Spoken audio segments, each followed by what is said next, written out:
A month had passed, and the day of the 5 great clans was drawing near. Inside the Adventurers Guild, the gates opened as a young party entered with lively energy. They were called Team 1000, and the guild representative congratulated them for advancing to rank D.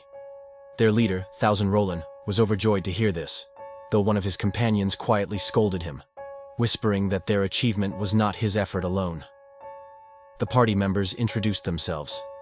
Tina admitted that she had been terrified the first time she entered the guild. Roland, embarrassed, replied that they were still under Sasha's clan anyway. Kua covered her mouth with a laugh and whispered that they all respected Sasha as well, so she understood. Mad added that he too had been nervous at the start. Even Ye agreed with the sentiment.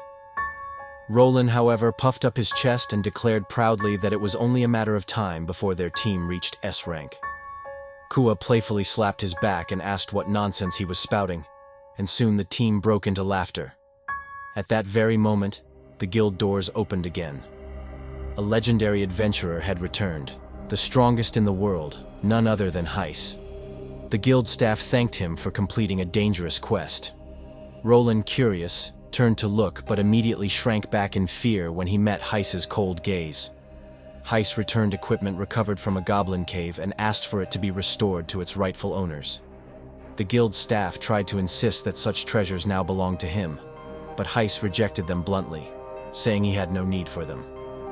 When Heiss presented several severed goblin heads, Roland and his team were horrified at the sight, though Roland also thought to himself that Heiss seemed like a good man.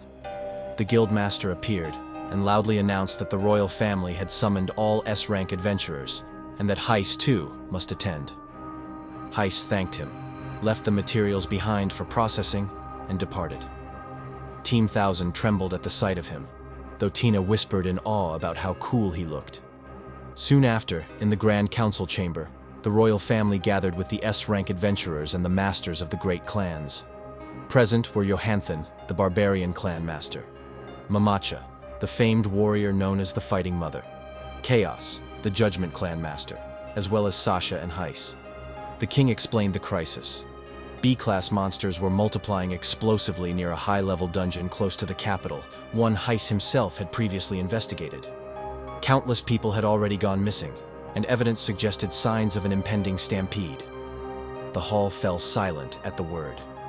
A stampede was a catastrophic event where overbreeding dungeon monsters spilled out in overwhelming numbers, attacking towns and villages. The king asked Gist to explain further.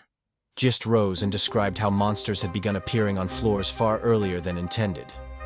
The Tyrant, a boss normally restricted to the 60th floor, had been sighted as early as the 10th, and monsters from the 40th floor were being forced upward. The displaced early floor monsters were likely already moving toward the royal capital. When asked how many monsters might be involved, Gist recalled that 30 years ago, a stampede at an intermediate-level dungeon had released nearly 20,000 monsters. 3 towns were destroyed and 7 villages wiped off the map. But this time, he warned, the scale was far greater. Because this was a high-level dungeon, no one could accurately predict the number, and the only way to stop a stampede was to exterminate every single monster that emerged. The king ordered Gist to request aid from the neighboring nations' guilds and instructed Bonnet to prepare the royal army. Standing, he declared that this was a crisis unlike any other, and if they did not unite, the nation itself would be lost. Mamacha supported him, saying that tighter coordination among the clans was necessary. Johanthan agreed, emphasizing the need to stand together.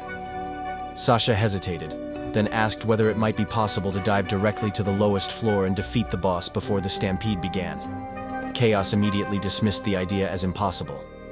When Sasha pressed, asking how he could be certain without trying, Chaos explained coldly that the monsters inside such dungeons ranked 2 levels higher than normal. Any attempt to reach the bottom would only result in the adventurers being devoured before they ever reached it. When Chaos turned to Heiss, asking for his thoughts, Heiss said nothing. He simply stood and walked out, offering only a single word. Chaos shouted after him, but the king merely laughed, saying Heiss was always as intriguing as ever. Sasha, however, watched in silence, her thoughts lingering on him. 10 days later, after the counter-stampede meeting, the news had spread. The guild suspended all requests, the army was mobilized, and civilians began evacuating. it was confirmed that the stampede would occur within days. As the preparations intensified, Heiss visited an inn and found an old man who refused to evacuate. Heiss asked him why, and the man explained through tears that 30 years ago, during the last stampede, his village was erased from the map. He alone had survived because he was away in the capital, purchasing the inn that his daughter and son-in-law had dreamed of opening. They, along with his grandchild, perished without even leaving behind bodies. Now, as the last survivor, he said he would protect their dream and the inn until the very end. Heiss listened in silence, placing down more coins for the night, despite the old man reminding him he had already paid for breakfast. Heiss simply said that this was for his stay tonight. At last, the day came. In front of the royal capital, an estimated 700,000 monsters appeared. The sight shook soldiers and adventurers alike. Gist's voice rang out, declaring that they must defend their people's land at all costs, even if it meant holding the line against impossible numbers. Some soldiers, terrified, questioned how they could possibly stand against such a horde. Then, a calm but commanding voice told them to stay back. Heiss emerged from the gates of the royal capital, making his entrance with an overwhelming presence, ready to face the storm.